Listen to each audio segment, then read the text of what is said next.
বছরের বাচ্চাকে নবীজির কাছে নিয়ে এলেন। ইয়া রাসূলুল্লাহ, ইয়া হাবিবাল্লাহ, আমার কাছে এটা ছাড়া আর কোনো সম্পদ নাই, তাই আমি আমার এই বাচ্চাটাকে আল্লাহর রাস্তায় নিয়ে দান করছি। আমার নবী বিশ্ব নবী বললেন, এবার আমি যুদ্ধের ময়দানে এই ছোট্ট বাচ্চাকে নিয়ে কি করব বলে দাও, এর কি কাজ আছে?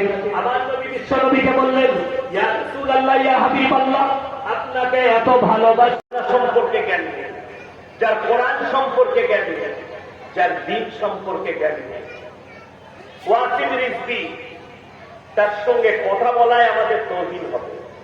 আমার আল্লাহকে ছোট করা হবে কেন? সে মূর্খ, তার জ্ঞান নেই, তার সঙ্গে তর্ক করব না। তারপরে আমার আল্লাহ বললেন, আমার যারা প্রিয় বান্দা হবে তাদের সব থেকে বড় আখলাক শুনে নাও, ওয়াল্লাযীনা ইয়াবিতুনা লিরাব্বিহিম সুজদান ওয়া কিয়ামা, রাতের অন্ধকারে তারা রাত জেগে কেঁদে কেঁদে আমার ইবাদতে রাত যাপন করে। ওয়াল্লাযীনা ইয়াকুলুনা রাব্বানা ইসরিফ আন্না আযাবা জাহান্নাম, তারা বলে কেঁদে কেঁদে, ওগো আল্লাহ, জাহান্নামের আগুন থেকে হেফাজত করো, আযাবাহা কানা গরমা ইন্নাহা সাআত মুস্তাকাররাম ওয়া মুকামা, ওগো আল্লাহ, নিশ্চয়ই জাহান্নামের আগুন একটা খারাপ বাসস্থান, তাই আমাদের সকলকে ওগো আল্লাহ হেফাজত করো। সবাই নিয়ত করো, আজ থেকে আমরা সবাই আল্লাহর প্রিয় বান্দা হব ইনশাআল্লাহ, এবং আমরা পরকালের চিন্তা নেব। আমার আল্লাহ কোরআনে মানুষকে বুঝিয়েছেন, আমার বিশ্ব নবী বলো, হাসরের মধ্যে আমরা প্রত্যেক দিন খাবার খাই, রাত্রিতে চিন্তা করি কালকে আমার বাড়িতে কি রান্না হবে, কালকে আমি কোথায় ব্যবসা করব, কত টাকা ইনকাম করব। আমার আল্লাহ কোরআনে বললেন, ইয়া আইয়ুহাল্লাযীনা আমানুত্তাকুল্লাহ, হে আমার বান্দারা, তোমরা আমাকে ভয় করো, ওয়াল তাকুন নাফসুম মা কদ্দামাত লিগাদ ওয়াত্তাকুল্লাহ ইন্নাল্লাহা খাবীরুম বিমা তা'মালুন। হে আমার বিশ্ব নবী বলো, তোমরা আমাকে ভয় করো, ইয়া আইয়ুহাল্লাযীনা আমানুত্তাকুল্লাহ, তোমরা আল্লাহকে ভয় করো। হে আমার বান্দারা, এবং তোমরা চিন্তা করো, আল্লাহ আজকে মারা গেলে কালকে আমার কবরে কি হবে, আমি মরে যাওয়ার পরে আমার কবরটা কেমন হবে, তোমরা চিন্তা ভাবনা করো। আমার আল্লাহ কোরআনে দুটো ফেরেশতার কসম খেলেন, ওয়ান্নাজিয়াতি গরকাম ওয়ান্নাশিতাতি নাশতান। হে আমার বিশ্ব নবী বলো, ওয়ান্নাজিয়াতি গরকাম, আমি কসম খাচ্ছি ওই ফেরেশতা যারা দ্রুত গতিতে তোমাদের শরীরে প্রবেশ করে তোমাদের আত্মাকে হরণ করে আনে। ওয়ান্নাজিয়াতি গরকাম ওয়ান্নাশিতাতি নাশতান, আমি কসম খাচ্ছি ওই ফেরেশতা তোমাদেরকে কবরে শোয়ানোর পরে তোমাদের কাছে পৌঁছায় এবং তোমাদের কোমরের বাঁধনগুলো খুলে দেয়। ওই ফেরেশতাদের কসম করে বলছি, আমার আল্লাহ রব্বুল আলামিন আবার অপর জায়গায় কোরআনে বললেন, হে আমার বিশ্ব নবী বলো, আলহাকুমুত তাকাসুর হাত্তা যুরতুমুল মাকাবির, কাল্লা সাওফা তা'লামুনা সুম্মা কাল্লা সাওফা তা'লামুন, কাল্লা লাউ তা'লামুনা ইলমাল ইয়াকিন লাতারাবুন্নাল জাহিম সুম্মা লাতারাবুন্নাহা আইনাল ইয়াকিন ওয়া লাতুসআলুন্না ইয়াওমাইদিন আনিন নাঈম। আমার বিশ্ব নবী বলো, আলহাকুমুত তাকাসুর, কার মহব্বতে, কার প্রেমে, কার ভালোবাসায় তোমরা আমাকে ভুলে যাও, হাত্তা যুরতুমুল মাকাবির, হালাকে তোমরা কবরস্থানে পৌঁছাও। কেন তোমরা একবার আমাকে মনে করো না? কখনো কাঁদেতে বাবা, কখনো বেটা, কখনো বিটি, কখনো আত্মীয় স্বজনকে নিয়ে আমরা কবরস্থানে পৌঁছাই। আলহাকুমুত তাকাসুর হাত্তা যুরতুমুল মাকাবির, কাল্লা সাওফা তা'লামুন, তোমরা অবশ্যই জানতে পারবে, সুম্মা কাল্লা সাওফা তা'লামুন, না না অবশ্যই জানতে পারবে, কাল্লা লাউ তা'লামুনা ইলমাল ইয়াকিন, এবং তোমরা বিশ্বাসও করে নেবে, লাতারাবুন্নাল জাহিম, যেদিনে তোমরা জাহান্নাম দেখতে পাবে, সুম্মা লাতারাবুন্নাহা আইনাল ইয়াকিন, সেদিনে তোমরা বিশ্বাসও করে নেবে, সুম্মা লাতুসআলুন্না ইয়াওমাইদিন আনিন নাঈম, এবং কিয়ামতের দিনে তোমরাই আমার কাছে এক একটা নিয়ামত সম্পর্কে জিজ্ঞাসিত হবে। হাত কেন দিয়েছিলাম, তা কেন দিয়েছিলাম, অঙ্গ পতঙ্গ দান করেছিল, বিবি বাল বাচ্চা দান করেছিল, টাকা সম্পদ দিয়েছিল, কেমন করে খরচ করেছো, নিষেধ নেব। যারা মনে মনে ভাবছে আল্লাহ কিয়ামতের দিনে আমাদেরকে জান্নাতে দেবে, হিসাব নিতেও পারে না নিতেও পারে। আমার আল্লাহ কোরআনে বললেন শুনে যারা মনে মনে ভাবে আল্লাহ নামাজ পড়ি না, রোজা রাখি না, আল্লাহকে মানি না, কোরআন পড়ি বা না পড়ি, রোজা রাখি বা না রাখি, আল্লাহকে ডাকি বা না ডাকি, দিনের কাজ করি বা না করি, হুজুররা দোয়া করে জান্নাতে নিয়ে যাবে। এমন পীরের মুরিদ হয়েছে, পীররাই আমাদিকে জান্নাতে নিয়ে যাবে। আমি এমন হুজুরের মুরিদ, আমাকে জান্নাতে নিয়ে যাবে। আমার আল্লাহ তাদের জন্য কোরআনের দৃষ্টান্ত দিলেন। 5টা পয়গম্বরের 5টা নবী, সবাই কান খুলে শুনে নাও। আমার আল্লাহ রব্বুল আলামিন বললে গোটা পৃথিবীর মানুষকে বলে দাও, হিদায়াতের মালিক সকালে বলুন কে? হিদায়াতের মালিক আরো জোরে বলুন কে? একমাত্র আল্লাহ রব্বুল আলামিন। আমার নবী বিশ্ব নবী জনাবে মুহাম্মদুর রাসূলুল্লাহ, সকলে বলুন সাল্লাল্লাহু আলাইহি ওয়াসাল্লাম। আমার নবী বিশ্ব নবী, এটা 1 নম্বর। নবীজি নিজের চাচা জানকে বলছেন, ও গো চাচা, আমার আল্লাহ পাঠালেন, আমার বিশ্ব নবী শোনো, ইন্নাকা লা তাহদি মান আহবাবতা ওয়ালাকিন্নাল্লাহা ইয়াহদি মান ইয়াশা। আমার বিশ্ব নবী শোনো, হিদায়াতের মালিক হচ্ছে আমি আল্লাহ।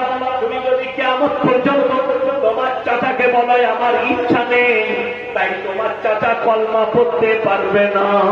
আমার নবী বিশ্ব নবী আল্লাহকে বললেন, ও আল্লাহ, তুমি যতদিন না নিষেধ করছো আমি আমার চাচার জন্য দোয়া করবো। আমার আল্লাহ বললেন শোনো, যে আমাকে মানেনি, আমার দিনকে মানেনি, আমার নবীকে মানেনি, তার জন্য তুমি আমার কাছে আবেদন নিবেদন করো না। আমার নবী বিশ্ব নবী দোয়া করা ছেড়ে দিলেন, এটা 1 নম্বর।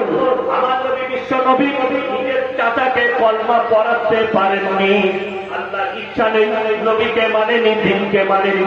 এরপরে আপনি ভেবে দেখেন, নামাজি নাই, মুসল্লি নাই, ইসলামী নাই, পাকিস্তানি নাই, কেমন করে আমাদের মতো ফুটো মৌলবীরা আপনাকে জান্নাতে নিয়ে যাবে?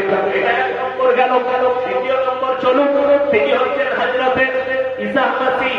কিয়ামতের দিনে আমার আল্লাহ দাঁড় করাবেন, কিয়ামতের দিনে দাঁড় করিয়ে প্রশ্ন ছুড়বেন। কিয়ামতের দিনে আদালতে সমস্ত পৃথিবীর মানুষের সামনে আমার আল্লাহ দাঁড় করাবেন হযরতে ঈসা মাসীহকে, আর প্রশ্ন ছুড়বেন, ইস ক্বালাল্লাহু ইয়া ঈসা ইবনে মারইয়াম আনতা কুলতা লিন-নাস ইত্তাকিদুনি ওয়া উম্মিয়া ইলাহাইনি মিন দুনিল্লাহ। ও ঈসা, তুমি কি তোমার কওমকে বলেছিলে আল্লাহ ছাড়া আমি আর আমার মায়ের দুটো খোদা? ঈসা নবী বলবেন, ক্বালা সুবহানাকা মা ইয়াকুলু লি আন আকুলা মা লাইসা লি বিহাক ইন কুনতু কুলতুহু ফাকাদ আলিমতা তা'লামু মা ফি নাফসি ওয়া লা আ'লামু মা ফি নাফসিক ইন্নাকা আনতা আ'লামুল গুয়ুব। ও আল্লাহ, যে কথা বলার আমার অধিকার নেই, যে কথা বলার আমার হক নেই, সে কথাই আমি কেমন করে বলতে পারি? তাই আমার অধিকার নেই।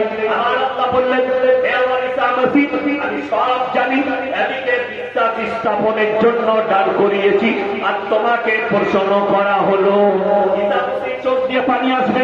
আমার আল্লাহ রব্বুল আলামিন তাদেরকে জাহান্নামের পথটা দেখিয়ে দেবে, অতিক্রম করো। কোরআনে আছে শোনো, জাহান্নামীরা কিয়ামতের দিনে এই অবস্থাতে জাহান্নামে যাবে।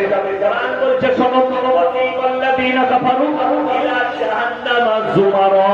যুমারা মানে হচ্ছে জমা হওয়া, একসাথে জমা করবো একসঙ্গে।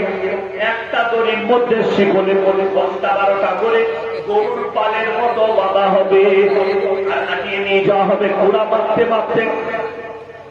তাদেরকে জিজ্ঞেস করা হবে, তোমাদের কাছে কি কোন রাসূল পাঠানো হয়নি, সতর্কবাদী পাঠানো হয়নি? তারা বলবে হয়েছিল, কিন্তু আমরা মানতে পারিনি। বিপদে পড়বে। তাই সবাই নিয়ত করুন, আমরা আল্লাহর প্রতি বিশ্বাস রাখবো। যদি বলুন ইনশাআল্লাহ। 2 জন নবী হয়ে গেলেন। এরপরে 3 নম্বর, তিনি হচ্ছেন হযরতে ইব্রাহিম খলিলুল্লাহ। আল্লাহ খলিলুল্লাহ লাকাব দিয়েছিলেন কাকে? হযরতে ইব্রাহিম নবীকে আল্লাহ খলিলুল্লাহ লাকাব দিয়েছিলেন। কোরআনে আছে, ইব্রাহিম নবী কিয়ামতের দিনে আল্লাহর কাছে হাত তুলবেন, ওগো আল্লাহ, আমি আপনার কাছে একটু আমার আব্বা জানের জন্য আবেদন নিবেদন করতে চাই। আমার আল্লাহ রাব্বুল আলামিন বলবেন, তুমি স্মরণ করো, ইব্রাহিম নবীর বাপ বিজয় আকারে দুটো বুটি খাবে।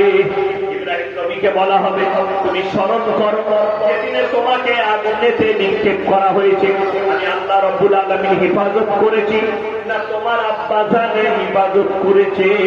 ইব্রাহিম নবীকে আগুনে নিক্ষেপ করা হবে।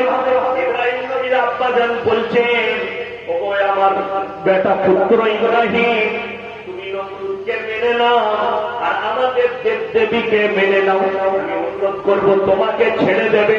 ইব্রাহিম নবীর চোখে পানি। ইব্রাহিম নবী বললেন আল্লাহর কসম করে বলছি ওগো আমার আব্বা জান আপনি কাকে ভয় দেখাচ্ছেন? আমার চোখের পানি তোমার নমরুদের আগুনের ভয়ে নয়, আল্লাহর ভয়ে। আল্লাহ কিয়ামতের দিনে আপনার সঙ্গে কি আচরণ করবে, তাই আপনি আমার আল্লাহকে বিশ্বাস করুন। নমরুদ বললেন এক্ষুনি আগুনে নিক্ষেপ করো। ইব্রাহিম নবী আল্লাহকে বললেন আল্লাহ তুমি ছাড়া উপায় নাই। আল্লাহ সঙ্গে সঙ্গে আগুনের উপরে হুকুম জারি করেছেন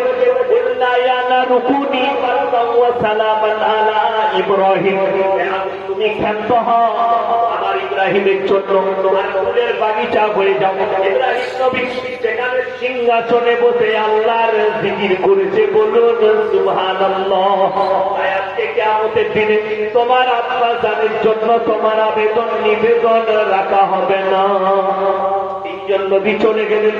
এরপরে চতুর্থ এবং পঞ্চম নম্বর আমার আল্লাহ কোরআনে বললেন এরপরে আমার মায়েরা বোনেরা তোমরা কান করে শোনো, যারা মনে মনে ভাবেন যে সমস্ত মায়েরা বোনেরা আমার স্বামী আলেম আমাকে বেড়া পার করাবে, আমার মা ভাজি বেড়া পার করাবে, আমার 14 পুরুষ আলেম আছে বেড়া পার করাবে, আমি নামাজ পড়ি বা না পড়ি, রোজা রাখি বা না রাখি, আল্লাহকে বিশ্বাস করি বা না করি, অবশ্যই আমার বংশে একজন পীর আছে, মুলবি আছে, আমাদেরকে জান্নাতে নিয়ে যাবে।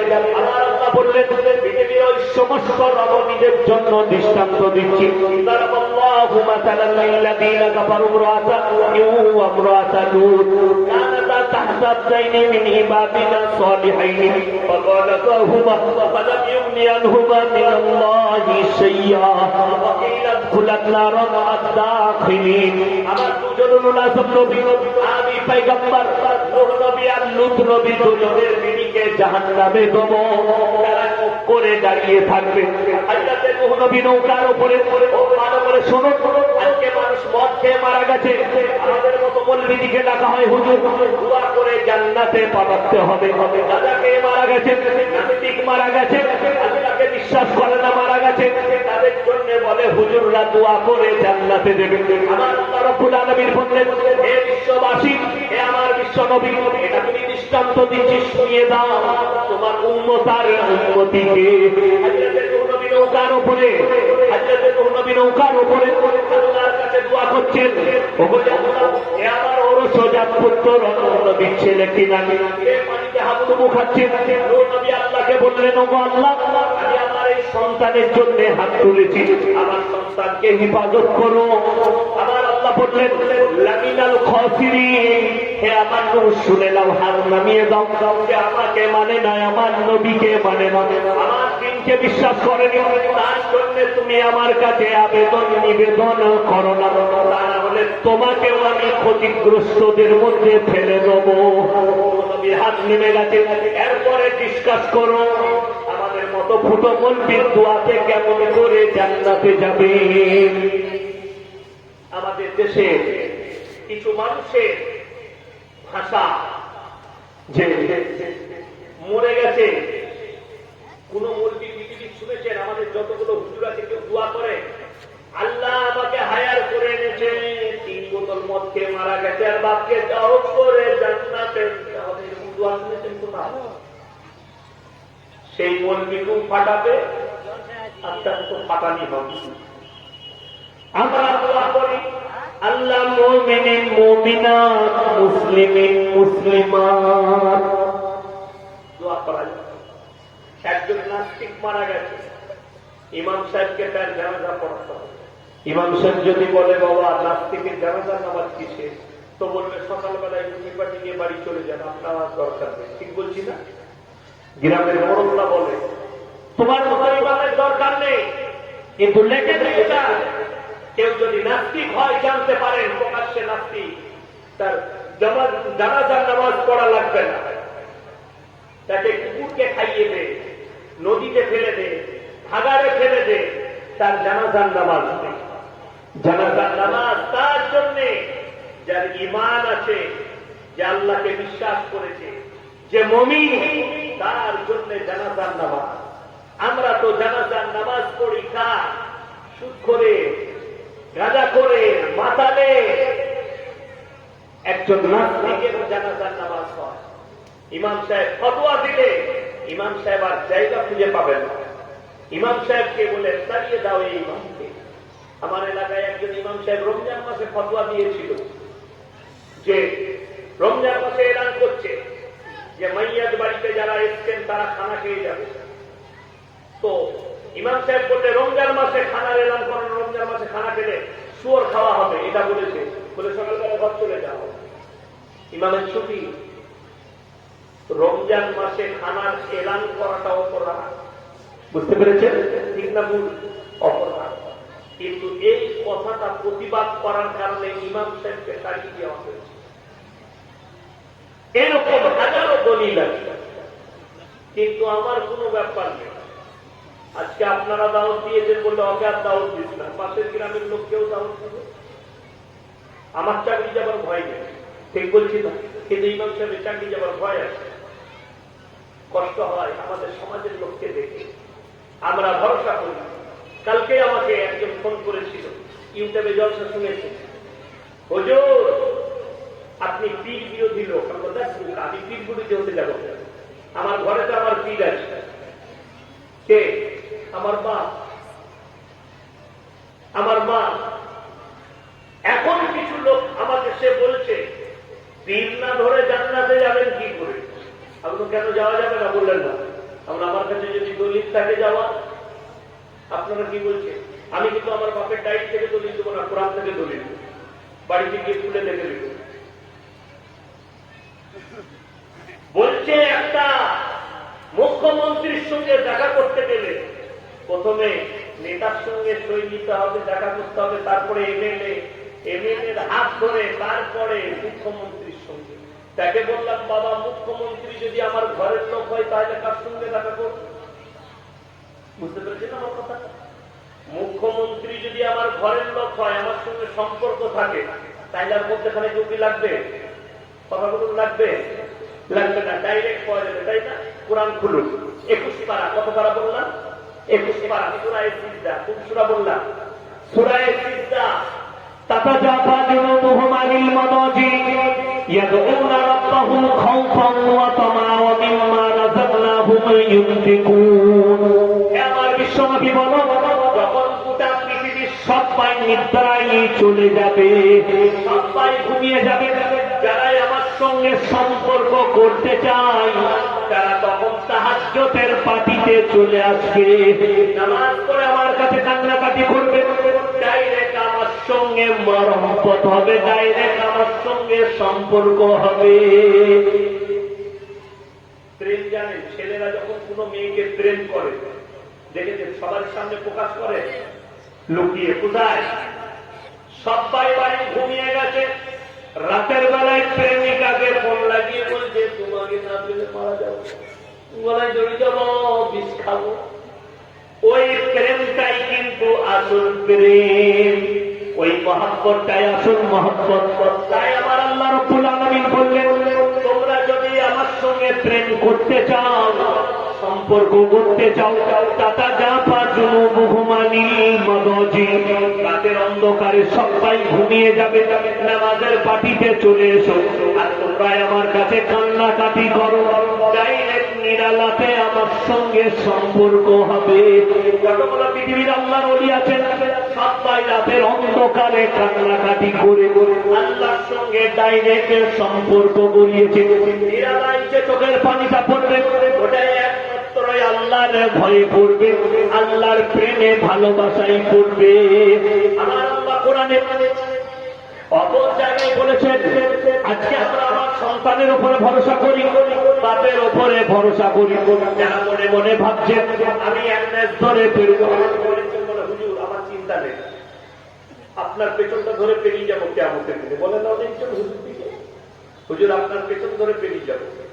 আমি বলি হ্যাঁ রে বোকা, কিয়ামতের দিনে নারী পুরুষ উভয় উলঙ্গ অবস্থায় থাকবে, ধর্মী কোন জায়গায়?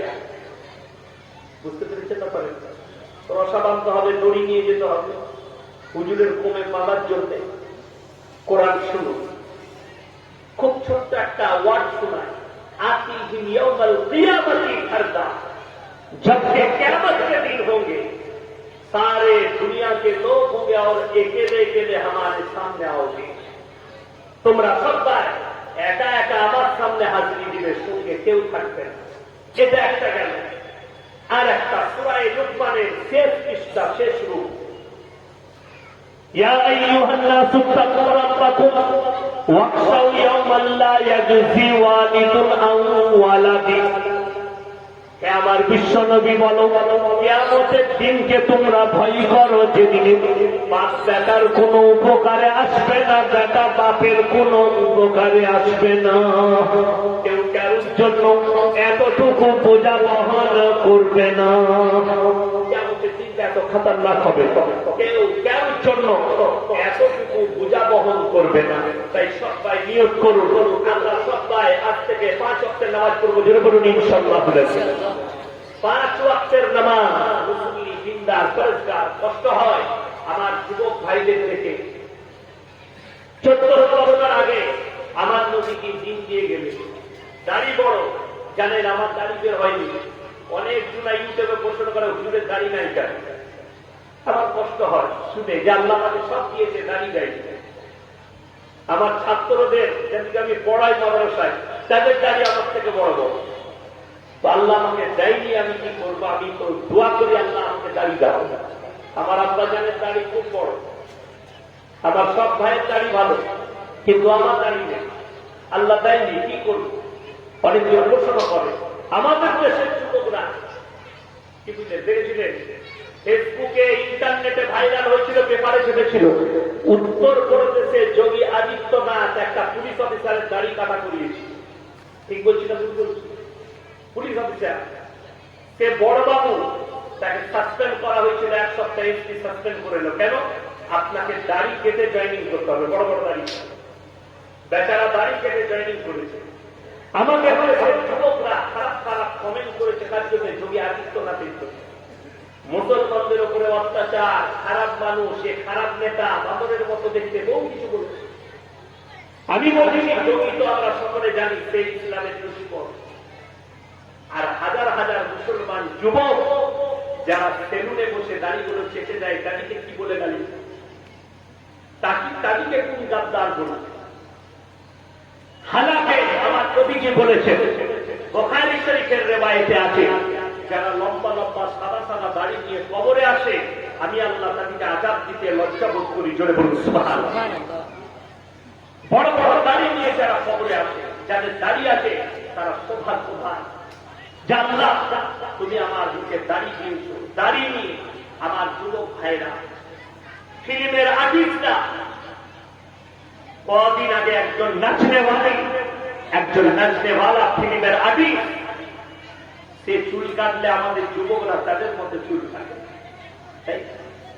হাওড়া স্টেশনে যাবেন, দেখবেন লেলুয়ার কাছে কিছু শুয়োর ঘুরে বেড়ায়, শুয়োরের চুল করে দেখেন ভারী মাথার উপরে এরকম।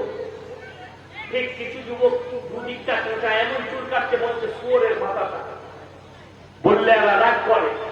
বাস্তব কথা, আমার নবীজি সুন্নাত দিয়েছে পুরো মাথার চুলগুলো সমান রাখো, নাহলে ঘাড় পর্যন্ত রাখো, কানের লতি পর্যন্ত সুন্নতি চুল রাখো।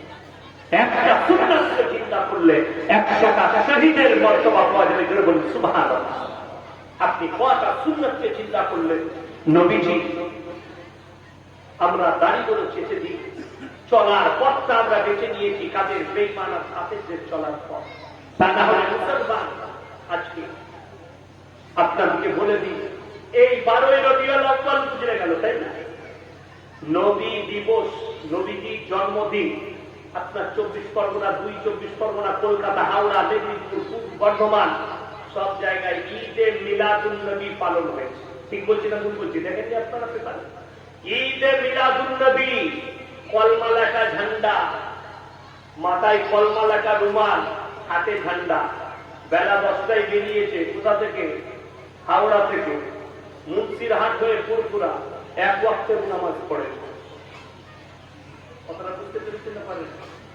আমার নবীজি সকলে বলুন সাল্লাল্লাহু আলাইহি সাল্লাম, তিনি শেষ জিন্দেগির শেষ ওয়াক্তের নামাজ দুজন সাহাবীর কাঁধে হাত রেখে পাগুলো ছেঁচুড়ে ছেঁচুড়ে গিয়ে মসজিদে নববীতে দাঁড়িয়ে নামাজ আদায় করেছে। জোরে বলুন সুবহানাল্লাহ।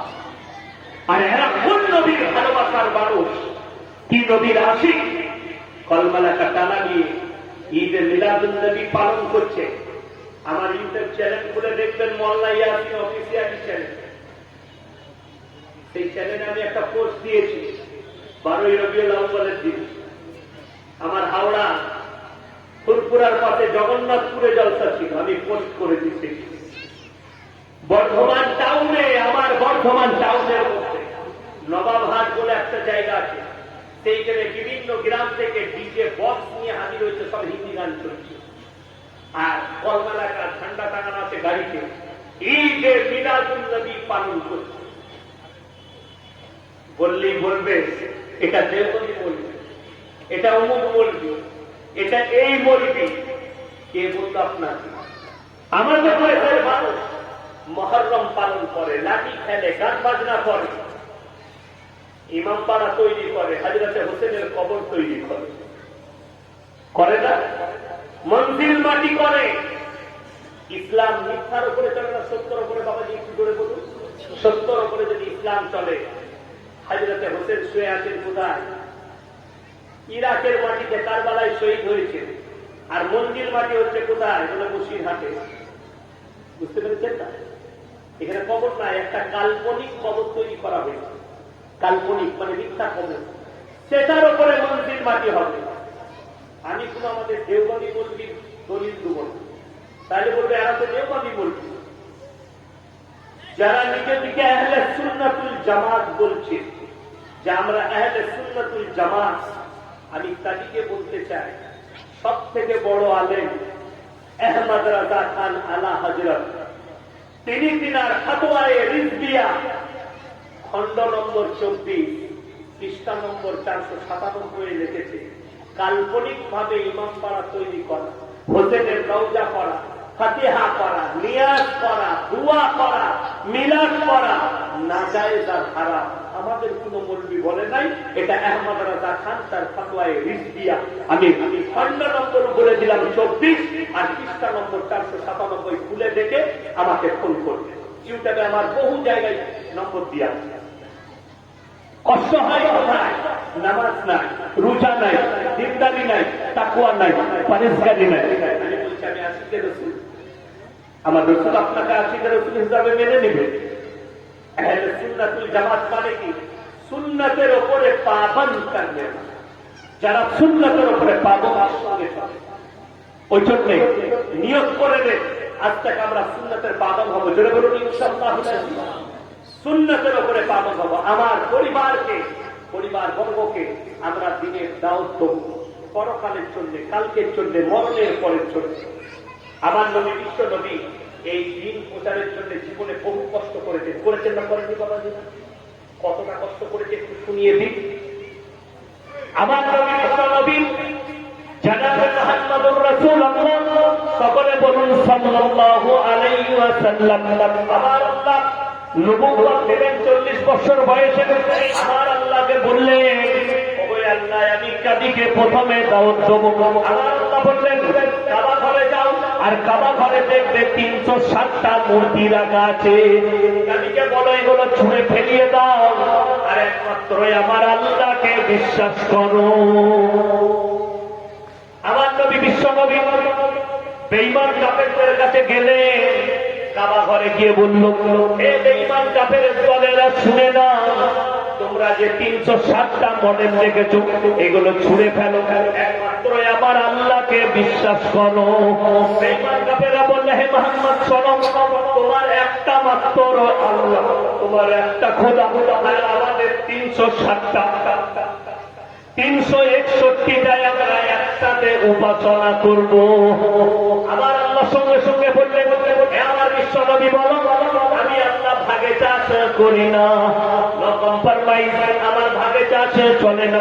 অনেক মানুষ শুনে নাও, যারা নৌকায় পা দাও, কোরআনে আমার আল্লাহ বলেছেন লা ইলাহা ইল্লাল্লাহু ওয়া লা ইলাহা ইল্লাল্লাহ, তোমরা তো নৌকাতে পা দিও না।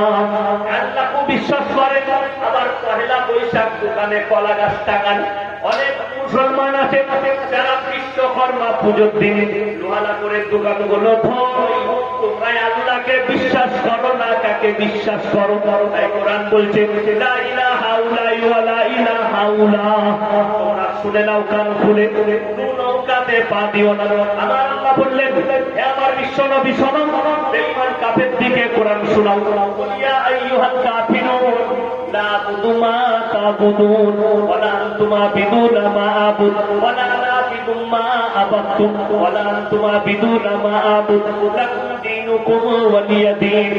ইয়া আইয়ুহাল কাফিরুন, ওরে কাফেরের দলেরা, লা আবুদু মা তা'বুদুন, তোমরা যার ইবাদত করো আমি তার ইবাদত করি না, আর আমি যার ইবাদত করি তোমরা তার ইবাদত করো না। তোমরা যার ইবাদত করবে আমি তার ইবাদত করব না, আর আমি তার ইবাদত করব তোমরা তার ইবাদত করবে না। দীনুকুম ওয়ালিয়া দীন, তোমাদের দিন তোমার কাছে, আমার দিন আমার কাছে। আমার নবী ফিরে গেছে। বেঈমান কাফেররা কাবা ঘরে মিটিং বসিয়েছে। তিনটে কাজের মধ্যে একটা কাজ করতে হবে, হয় আল্লাহর নবীকে মার্ডার করে দাও, তা না হলে অ্যারেস্ট করে নাও, তা না হলে মক্কা থেকে বিতাড়িত করো। আমার আল্লাহ রাব্বুল আলামিন বললেন হে আমার বিশ্বনবী শোনো, বেঈমান কাফেররা তোমার জন্য তিনটে ফয়সালা করেছে, হয় তোমাকে মার্ডার করা হবে, না হয় তোমাকে মক্কা থেকে বিতাড়িত করা হবে, না হয় তোমাকে অ্যারেস্ট করা হবে। আমার নবী বিশ্বনবী বললেন ওগো আল্লাহ আপনি বলুন আমি কি করব? আমার আল্লাহ রাব্বুল আলামিন বললেন এখান থেকে ওগো আমার বিশ্বনবী 300 মাইল দূর ইয়াসরিবের মাটিতে তুমি চলে যাও। হযরত আবু বকর বললেন ইয়া রাসূলুল্লাহ ইয়া হাবিবাল্লাহ, ইয়াসরিব হচ্ছে একটা খতরনাক জায়গা, এখানে পা রাখলে সমস্ত মানুষ অসুস্থ হয়ে যায়। কেউ হাত খোড়া, কেউ চোখে অন্ধ, কেউ পা খোড়া, কেউ বিচলগত। কেমন করে আমাদের চলবে? এখানে গেলে আমরা ক্ষতিগ্রস্ত হয়ে যাব। আমার নবী বিশ্বনবী বললেন হে আবু বকর আল্লাহ আমাদের সাথে আছেন। যখন নবী সাহাবীকে বললেন আমি হিজরত করে মদিনাতে চলে যাব, আমি হিজরত করে ইয়াসরিবের মাটি যাব, ইয়াসরিবের কথা শুনে সমস্ত সাহাবী বললেন ইয়া রাসূলুল্লাহ ইয়া হাবিবাল্লাহ, ইয়াসরিব তো বড় খতরনাক জায়গা। আমার নবী বিশ্বনবী বললেন ইয়াসরিবের মাটিতে আমার আল্লাহ হুকুম দিয়েছে, আমি যাব, অবশ্যই যাব। আল্লাহ হুকুম দিয়েছে, নিশ্চয় আমার আল্লাহ কিছু ব্যবস্থা করবে। তাদের মধ্যেখানে মুনাফিক বসেছিল, বেঈমান কাফের দিকে খবর দিয়েছে তোমরা কি জানো নবীজির কাছে আল্লাহর হুকুম হয়েছে, নবীজি মক্কা ছেড়ে হিজরত করে ইয়াসরিবের মাটিতে চলে যাবে। বেঈমান কাফেররা আবু সুফিয়ান মিটিং বসিয়ে বলেছে নবীজিকে মক্কা পেরোবার আগে নবীজিকে মার্ডার করে দাও। বলুন নাউযুবিল্লাহ। প্ল্যান সাজানো হয়েছে, নবীজিকে মারা হবে। আমার নবী বিশ্বনবী গুহায় আছে, নবীজির বরকত শুনে হযরত আবু বকরের ডান রানে মাথাটা রেখে শুয়ে আছে, ঘুমাচ্ছে গুহার মধ্যে। হযরত আবু বকর সিদ্দিক রাদিয়াল্লাহু তাআলা নিজের রুমালটা ছিঁড়ে ছিঁড়ে, চাদরটা ছিঁড়ে ছিদ্রগুলো বন্ধ করছে, যাতে কোনো পোকা মাকড় সাপ বিচ্ছু এসে আমার নবীকে দংশন না করে। এমন অবস্থায় গর্ত থেকে একটা সাপ হযরত আবু বকরকে দংশন করে ফেলেছে। হযরত আবু বকর নবীজি ঘুমাচ্ছেন বলেছে এত জ্বালা যন্ত্রণা হয়েছে, সেই জ্বালা যন্ত্রণায় বলতেও পারেনি, চোখ দিয়ে পানি বেরিয়ে এসেছে। এক তো পানি আমার রাসূল সাল্লাল্লাহু আলাইহি সাল্লামের চেহারা মুবারকে পড়ে গেছে। নবীজি বসে গেছে, বসার পরে হযরত আবু বকরের চেহারার দিকে তাকিয়ে বললে হে আবু বকর তোমার কি স্ত্রী পুত্র পরিজনকে মনে পড়ছে? সে তখন কাঁদছে ইয়া রাসূলুল্লাহ ইয়া হাবিবাল্লাহ, বুকে জড়িয়ে বললেন আল্লাহর কসম করে বলছি আমি আমার বিবি বাল বাচ্চার থেকেও আপনাকে আল্লাহকে বেশি ভালোবাসি। আমাকে সাপে দংশন করেছে, তার জ্বালাতে আমি কান্নাকাটি করছি। আমার নবী বিশ্বনবী মুখ থেকে থুতু বার করে লাগিয়েছেন, সঙ্গে সঙ্গে বিশুদাও হয়ে গেছে, বলুন সুবহানাল্লাহ। তারপরে আমার নবী বিশ্ব নবী আবু বকর বলছেন, ইয়া রাসূলুল্লাহ, বেঈমানটা পাহাড়টা ঘিরে ফেলেছে আর আমাদের রেহাই নাই। আমার নবীজি বললেন, আল্লাহ আমাদের সাথে আছে, চিন্তা নাই। আমার আল্লাহ রাব্বুল আলামিন এলান করলেন, এ পাহাড়ের যত মাকড়সার দল আছে, আমার রাসূল যে গুহা আছে সেই গুহার মুখটা সঙ্গে সঙ্গে জাল বুনে দাও। এত জাল বুনেছে, বেঈমান কাফেররা দেখে বলল, এর ভিতরে কখনো প্রবেশ করতে পারে না, এত মাকড়সার জাল আছে। তারা চলে গেল। নিশিরাত হয়েছে, আমার আল্লাহ রাব্বুল আলামিন চন্দ্রের আলোকে বাড়িয়ে দিলেন আমার রাসূলের জন্য। আমার নবী বিশ্ব নবী হযরতে আবু বকর সঙ্গে আছেন, বেরিয়ে পড়লেন হিজরতে। পাহাড় থেকে বেরিয়ে মরুভূমির প্রান্তরে চলছে, এমন অবস্থায় বেঈমান কাফেররা চারিদিকে লুকিয়েছিল, আমার নবী বিশ্ব নবীকে ঘিরে দিয়েছেন। এরপরে আবু বকর বলছেন, ইয়া রাসূলুল্লাহ, ইয়া হাবিবাল্লাহ, এরপরে রিহাই নেই, অবশ্যই আমাদেরকে মেরে ফেলবে। আল্লাহ নবী বললেন, আবু বকর, আল্লাহর উপরে ভরসা করো, আল্লাহ আমাদের সাথে আছে। আমার আল্লাহ রাব্বুল আলামিন বললেন, হে আমার বিশ্ব নবী, ভয় নেই, তুমি বালিগুলো মুঠোতে আর বলো, আমার রমাইতা ইদ রমাইতা ওয়ালাকিন্নাল্লাহ রামা, আর খুব মেরে ছুঁড়ে দাও। যেমনি ছুঁড়েছে, বেঈমানটা অন্ধ হয়ে গেছে, আমার নবীজি পেরিয়ে চলে গেছেন, বলুন সুবহানাল্লাহ। মাটি আর কয়েক মাইল পথ বাকি আছে, আমার নবীজি চলছেন। আবু বকর বলছেন, ইয়া রাসূলুল্লাহ, ইয়া হাবিবাল্লাহ, আর কয়েক কদম বাকি আছে আসরিফের মাটি। আমার নবীজিকে আমার আল্লাহ হুকুম করলেন, ও আমার বিশ্ব নবী, শুনে নাও, তুমি তোমার প্রথম কদম মুবারকটাই আসরিফের মাটিতে রেখে দাও। যখনই রেখেছেন, আমার আল্লাহ বললেন, দাঁড়িয়ে যাও। ওই আল্লাহ, কি হয়েছে? আমার বিশ্ব নবী বিশ্ববাসীকে শুনিয়ে দাও, আজ থেকে এই জায়গার নাম ইয়াসরিফ নয়, আজ থেকে এর নাম হচ্ছে মদিনা মুনওয়ারা। সুবহানাল্লাহ। हमने तुम्हारे बरकत से इसके नाम को बदल दी। তারপরে বললেন, এরপরে দ্বিতীয় কদম মুবারকটা রেখে দাও। যখন দ্বিতীয় পাটা রেখেছে, আমার আল্লাহ বললেন, হে আমার বিশ্ব নবী, শোনো, তোমার বরকতে, তোমার কদম মুবারকের বরকতে এই মদিনার মাটিতে, ইয়াসরিফের মাটিতে যতগুলো মানুষ অসুস্থ ছিল, সকলকে আমি তোমার বরকতে সুস্থতা দান করেছি। সুবহানাল্লাহ। মক্কার গলিতে কান্নার প্রহাট পড়ে গেছে, মক্কার গলিতে সমস্ত মানুষ কাঁদছে, হুজুর আপনার আগমনে আল্লাহ আমাকে সুস্থতা দান করেছে। অন্ধ দেখতে পাচ্ছে, খোঁড়া চলতে শুরু করেছে, বিচন মতো সে উঠে পড়েছে, সকলকে আল্লাহ সুস্থতা দান করেছে।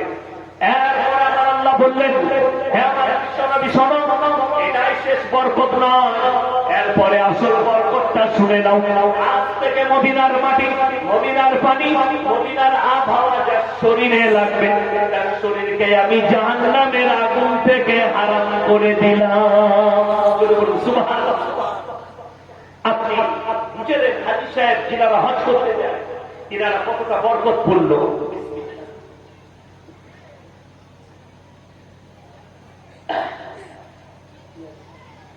আমার আল্লাহ রাব্বুল আলামিন বিশ্ব নবীকে কতটা বরকতপূর্ণ করেছিলেন। মদিনায় গেলেন নবীজি, এটা একটা কষ্ট, মক্কা ছেড়ে চলে যেতে হলো। খালি কিসের জন্য? আল্লাহর দাওয়াত দিতে গিয়ে, যে তোমরা একমাত্র আল্লাহকে বিশ্বাস করো। পৃথিবীতে যতগুলো নবী পয়গম্বর এসেছেন, তাদের প্রথম তাবলীগ, প্রথম দাওয়াত হচ্ছে এক আল্লাহর প্রতি বিশ্বাস, অনেকগুলো আল্লাহর প্রতি নয়। সুবহানাল্লাহ। প্রত্যেকটা নবী প্রথম দাওয়াত দিয়েছেন এক আল্লাহর প্রতি বিশ্বাস, অনেকগুলো আল্লাহর প্রতি নয়। আমার নবী বিশ্ব নবী জনাবে মুহাম্মদুর রাসূলুল্লাহ, সকলে বলুন সাল্লাল্লাহু আলাইহি ওয়াসাল্লাম। আরে গেছে কুফারে মক্কার কাছে দাওয়াত দিতে, সকল বাচ্চাকে লেলি দেওয়া হলো, পাথর মারো। নবীজিকে পাথর মারছে, পাথর মারছে, রক্তাক্ত অবস্থায় নবীজি বেহুশ হয়ে পড়ে গেল। আল্লাহ তাআলা একজন বেঈমান, তার নাম যায়েদ, আঙ্গুরের বাগানে কাজ করত, তার দিলে রহম এসছে, আল্লাহ রহম দিলেন, নবীজিকে কাজ করে ছুটতে লাগলেন।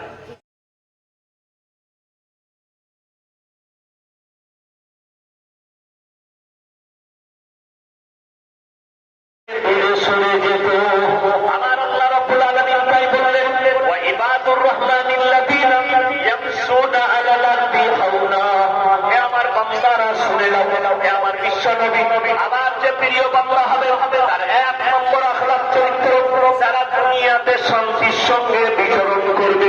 তারপরে 2 নম্বর ওয়াইদা খাতাবাহুল জাহিলুনা ক্বালু সালামা। তোমরা যারা জ্ঞানী আছো, আল্লাহ সম্পর্কে জ্ঞান আছে, যাদের ঈমান আছে, ঈমানদাররা তোমরা মূর্খদের সঙ্গে তর্ক করো না। যাদের ইসলাম সম্পর্কে জ্ঞান নেই তাদের সঙ্গে তোমরা তর্ক করো না। আসসালামু আলাইকুম ভাই, পরে কথা বলবো, এখন আমার সময় নেই। আপনি কেউ কি নামাজের দাওয়াত দিচ্ছেন? ভাই নামাজ পড়ো। সে বললে তুই নামাজ পড়িস, আল্লাহকে দেখিস, বলে না অনেক না সূরা 25 পর অনেক ফালতু কথা বলে, বেবুনিয়াবি গুনার কথা বলে। ওই জন্য ইসলাম বলছে, আবার নবীজিকে বললেন বলে দাও তোমার উম্মতিকে মূর্খদের সঙ্গে তোমরা তর্ক করো না, তবে তোমরা ঈমানদার, তবে আমার বন্ধু।